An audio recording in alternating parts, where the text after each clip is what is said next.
পাহাড়ে ভাঙন রুখতে পারছে না মথা, জমি আলগা হচ্ছে প্রতিদিন। ভোটের মুখে শিবির বদলের হিড়িকে বেসামাল মথা পরিবার।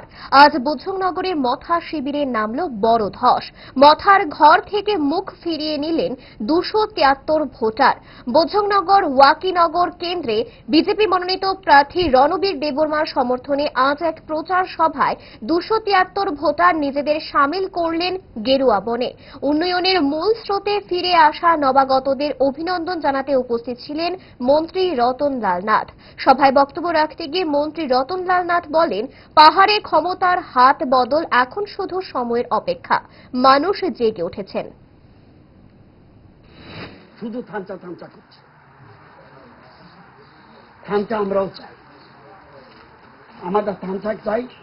আমরা জানি সব মিলে থামচা হতে হবে আগে, নতুবা কেউ একা থাকতে পারে। বারবার বিভিন্ন ইস্যু নিয়ে বিভিন্ন রাজনৈতিক দল, বিশেষ করে আঞ্চলিক দলগুলি কৌশলে ঠকিয়ে দিয়েছে কোন সত্যিকার ডেভেলপমেন্ট। এই যে বলছে রণবীর ডিএসসি চেয়ারম্যান লেপুঙ্গা ব্লকে, আমারে বলেন তো দেখি, আমিও তো আগে এমএলএ ছিলাম, কংগ্রেসের এমএলএ ছিলাম, আমি পারছি